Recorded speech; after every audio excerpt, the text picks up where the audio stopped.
సాధారణంగా మనం బరువు తగ్గడానికి కొన్ని రకాల డైట్స్ గురించి విని ఉంటాం. అలాగే బరువు పెరగడానికి కూడా ఉపయోగపడేటటువంటి కొన్ని డైట్స్ గురించి విని ఉంటాం.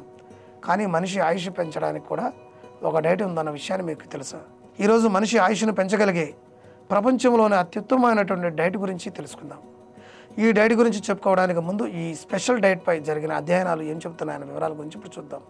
26,000 మంది మహిళలపై స్టడీ చేసిన తర్వాత ఈ డైట్ గుండె జబ్బుల ప్రమాదాన్ని తగ్గిస్తుందని నిరూపించబడింది. అలాగే 5 లక్షల మందిని స్టడీ చేసిన తర్వాత ఈ డైట్ డెత్ రిస్క్ను కూడా తగ్గించే అవకాశం ఉందన్న విషయాన్ని ప్రపంచానికి తెలియజేయడం జరిగింది.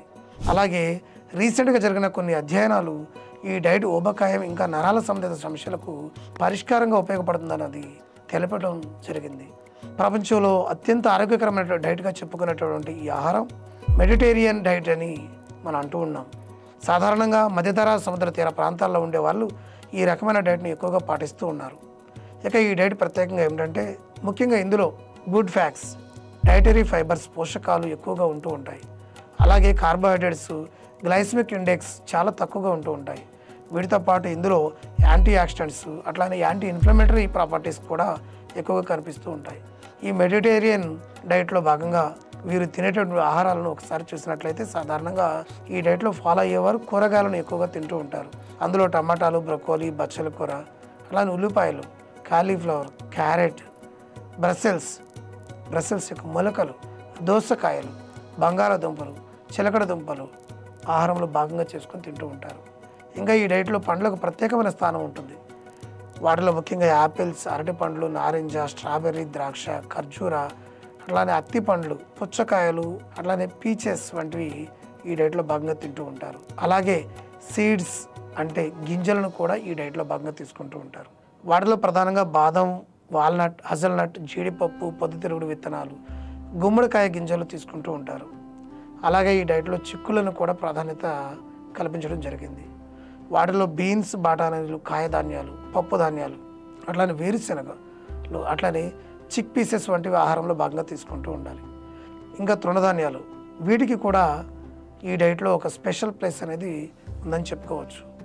ఓట్స్, బ్రౌన్ రైస్, అట్లానే బార్లీ, మొక్కజొన్న, బక్వీట్, థార్న్, అట్లానే హోల్ వీట్ బ్రెడ్ వంటివి కూడా ఈ డైట్లో భాగంగా తీసుకోవాల్సిన అవసరం ఉంటుంది. అలాగే ఈ డైట్లో చేపలకు కూడా చాలా ప్రాధాన్యత ఉంటుంది. అందులో సాల్మన్, సార్డిన్, అట్లానే ట్రౌట్, ట్యూనా, అట్లానే రొయ్యలు, గొల్లలు, క్లామ్స్, పీతలు, అట్లానే మస్సెల్స్ వంటివి ఈ డైట్లో భాగంగా తీసుకుంటూ ఉండాల్సిన అవసరం ఉంది. అదేవిధంగా గొడ్లు, పౌల్ట్రీ, పాల ఉత్పత్తులకు కూడా ఈ డైట్లో స్థానం ఉంటుంది. వాటిని కూడా ఆహారంలో తీసుకుంటూ ఉంటారు. ఇంకా ప్రత్యేకంగా ఈ డైట్లో మూలికలకు అలాగే సుగంధ ద్రవ్యాలకు కూడా ప్రాధాన్యత ఉంటుంది. ఇందులో వెల్లుల్లి, తులసి, పుదీనా, రోజ్మెరీ, సేజ్, జాజికాయ, దాల్చిన చెక్క, అట్లానే మిరియాలు వంటివి ఆహారంలో భాగంగా ఉపయోగిస్తూ ఉంటారు. అలాగే రోజు వాడే నూనెల విషయానికి వస్తే ఆరోగ్యకరమైన కొవ్వులు కలిగి ఉన్నటువంటి ఆలివ్ నూనె, ఆవకాడో నూనె వంటివి ఈ డైట్లో భాగంగా వినియోగిస్తూ ఉంటారు. ఈ డైట్లో అన్నిటికంటే ముఖ్యంగా మద్యం, అట్లానే అధిక చక్కెర కలిపిన పానీయాలను అవాయిడ్ చేయాల్సిన అవసరం అయితే ఉంటుంది. ఈ డైట్ను పాటిస్తున్న సమయంలో మంచినీటిని అవసరమైనంత మేరకు ప్రతిరోజు తాగాల్సిన అవసరం ఉంటుంది. ఇప్పుడు మెడిటేరియన్ డైట్లో ఏ రకమైన ఆహారాలను మితంగా తీసుకుంటే మంచిదనే వివరాల గురించి ఒకసారి చూద్దాం. సాధారణంగా షుగర్ అనేది చాలా ఆహారాల్లో కనిపిస్తూ ఉంటుంది. ముఖ్యంగా సోడా, క్యాండీలు, అట్లానే ఐస్ క్రీమ్స్, టేబుల్ షుగర్. ఈ డైట్లో భాగంగా వీటన్నిటిని లిమిట్ చేసుకోవాల్సిన అవసరం అయితే ఉంటుంది. అలాగే రిఫైన్ చేసిన ధాన్యాలతో చేసిన ఆహారాలు అంటే ఉదాహరణకు వైట్ బ్రెడ్, పాస్తా, టోర్టిల్లా, అట్లానే చిప్స్ లిమిట్ చేసుకోవాల్సిన అవసరం అయితే ఉంటుంది. అదేవిధంగా ఈ డైట్లో భాగంగా వేయించినటువంటి ఆహారాలు, ప్రాసెస్ చేసిన ఆహారాలు కూడా లిమిట్ చేసుకోవాల్సిన అవసరం అయితే ఉంటుంది. ఇంకా ఇందులో ప్రాసెస్ చేసినటువంటి మీట్ ప్రొడక్ట్స్ కూడా లిమిట్ చేయాల్సిన అవసరం అయితే ఉంది. అలాగే అధికంగా ప్రాసెస్ చేయబడినటువంటి ఆహారాలు, వీటిని అల్ట్రా ప్రాసెస్డ్ ఫుడ్స్ అంటూ ఉంటాం. ఫాస్ట్ ఫుడ్స్, మైక్రోవేవ్, పాప్కార్న్ వంటివి కూడా ఈ కోవలోకే చెందుతాయి. వీటిని కూడా లిమిట్ చేసుకోవాల్సిన అవసరం అయితే ఉంటుంది. ఇప్పటి వరకు మెడిటేరియన్ డైట్లో భాగంగా ఏ రకమైన ఆహారాలు తినాలో, ఏవి మితంగా తీసుకోవాలో చూస్తూ ఉన్నాం కదండి. వీటిని దృష్టిలో ఉంచుకొని మనం డైట్ ప్లాన్ చేసుకున్నట్లయితే మనం ఎప్పుడు హెల్తీగా ఉంటామన్న విషయాన్ని గ్రహించాల్సిన అవసరం అయితే ఉంటుంది.